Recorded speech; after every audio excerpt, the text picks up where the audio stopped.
अस्सलामुअलैकुम, मेरा नाम सैयद मोहम्मद चैनल पर बहुत बहुत खुश आमदेद स्वागत है। जो नए चैनल को जरूर सब्सक्राइब कर ले, वीडियो को लाइक एंड शेयर जरूर करें।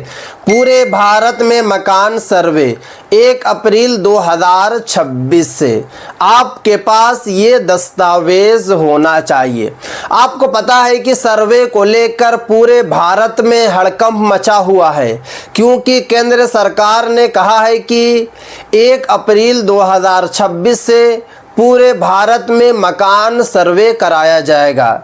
शहरी इलाका में भी सर्वे होगा और गांव में भी मकान सर्वे होगा। बट भारतवासियों को समझ में नहीं आ रहा है कि आखिर केंद्र सरकार मकान सर्वे क्यों करा रही है और मकान सर्वे में क्या क्या दस्तावेज मांगेगी, क्या क्या डॉक्यूमेंट्स मांगेगी। आज मैं आपको इस वीडियो में बताऊंगा। वीडियो को लास्ट तक देखना है, कहीं पर भी बिल्कुल भी स्किप नहीं करना है। आपको पता है कि राज्य सरकार भी धीरे धीरे सर्वे करा रही है। जैसे कि आपको पता है कि बंगाल में सबसे पहले भूमि सर्वे हुआ, उसके बाद बिहार में भूमि सर्वे का कार्यक्रम चल रहा है। झारखंड सरकार ने भी कहा है कि भूमि सर्वे होगा। बट केंद्र सरकार ने कहा कि हम भूमि सर्वे नहीं कराएंगे, कराना भी होगा तो 2029 के बाद कराएंगे।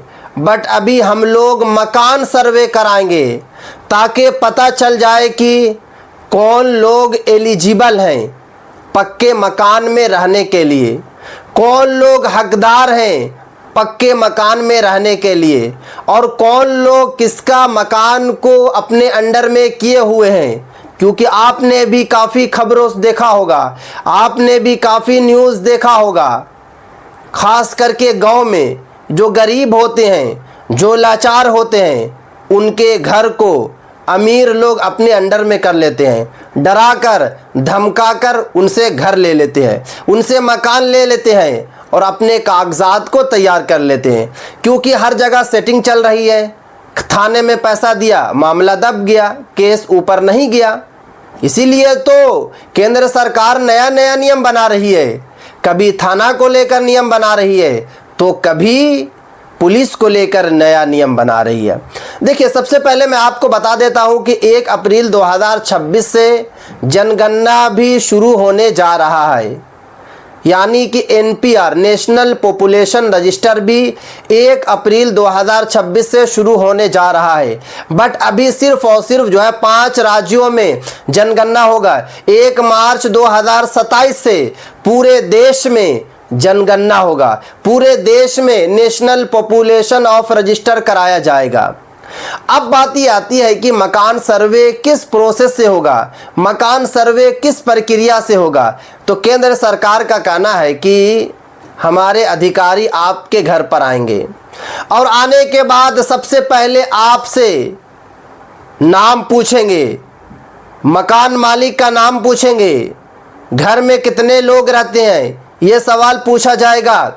उसके बाद ये भी पूछा जाएगा कि आपके यहाँ शौचालय है या फिर नहीं है, आपके यहाँ बिजली आती है या फिर नहीं आती है, आपके यहाँ कितने बेडरूम है, ये सब सारा कुछ पूछा जाएगा।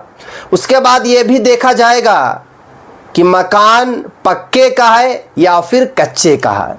ये सब जब ओके हो जाएगा तो मकान मालिक से बोला जाएगा, अधिकारी मकान मालिक से कहेंगे कि इस मकान का कागज़ दिखा दीजिए, इस मकान का डॉक्यूमेंट दिखा दीजिए। क्या इस मकान का केवाला है, क्या इस मकान का खतियान है, क्या इस मकान का आपने रजिस्ट्री करवा लिया है, क्या इस मकान का जमाबंदी ओके है। ये सारे के सारे कागजात आपसे मांगे जाएंगे और डीपली उसको देखा जाएगा। अगर उसमें कुछ त्रुटि होगी, कुछ गलती होगी तो आपको टाइम दिया जाएगा, आपको वक्त दिया जाएगा ताकि आप लोग जो है कागजात को सही कर लें। जितने दिनों का आपको टाइम मिलेगा, एक मिसाल है कि 3 महीने का आपको टाइम मिलेगा, तो 3 महीने के बाद फिर अधिकारी आपके घर पे आएंगे और फिर से कागजात को देखेंगे। बट 3 महीने के बाद फिर टाइम आपको नहीं मिलेगा, क्योंकि अगर आपने कागजात नहीं दिखाया, आपने सही तरीके से डॉक्यूमेंट्स नहीं दिखाया या फिर आपने डॉक्यूमेंट्स में करेक्शन नहीं कराया तो वो घर भी आपका जा सकता है। सरकार के अंडर में घर भी जा सकता है, क्योंकि केंद्र सरकार का कहना है कि हम लोग सिर्फ और सिर्फ मकान सर्वे इसलिए करा रहे हैं ताकि जो लोग गरीब हैं, जो लोग लाचार हैं, जिनके पास पक्के का मकान नहीं है, जो लोग झोपड़ी में रहते हैं, उनको पक्का मकान दिया जाए। क्योंकि आपको पता है कि केंद्र सरकार एक स्कीम चलाती है, पीएम आवास योजना की स्कीम चलाती है।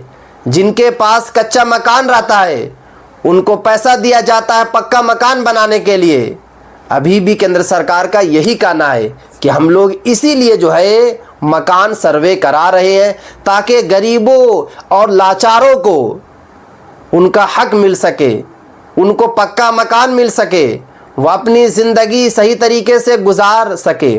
बट मैं आपको बता देता हूं कि ये बात बिल्कुल सही है, केंद्र सरकार बिल्कुल सही कह रही है। बट अगर आपके घर के, अगर आपके मकान के सारे कागजात ओके नहीं रहेंगे, सारे कागजात ठीक नहीं रहेंगे, तो आपको दिक्कत होगी, आपको परेशानी होगी। क्या आपको लग रहा?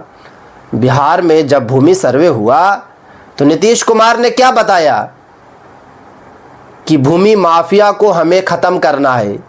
भूमि माफिया काफ़ी ज़्यादा हो गए हैं, काफ़ी लोगों की ज़मीन को अपने अंडर में किए हुए हैं भूमि माफी, उनको ख़त्म किया जाएगा। बट आपको पता है कि जब भूमि सर्वे शुरू हुआ तो कितने लोगों की ज़मीन चली गई, क्योंकि उनके कागजात ही ठीक नहीं थे। तो इसलिए अभी भी आपके पास टाइम है, आप लोग अपने अपने कागजात को, अपने अपने दस्तावेज़ को सही करवा लें ताकि आने वाले वक्त में, आने वाले टाइम में आपको कोई भी दिक्कत ना हो, आपको कोई भी परेशानी ना हो। क्योंकि ये आपके पास जो है सुनहरा मौका है, आपके पास बड़ा मौका है। 1 अप्रैल 2026 के बाद जो है आपके घर पर अधिकारी आएंगे।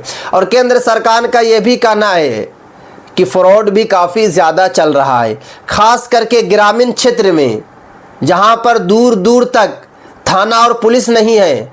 वहाँ पे हो सकता है कि डुप्लीकेट अधिकारी आपके घर पर आ जाए। मतलब ये कि फर्जी तरीके से आपके घर पर कोई आम आदमी आ जाए और आपसे कागजात मांगे।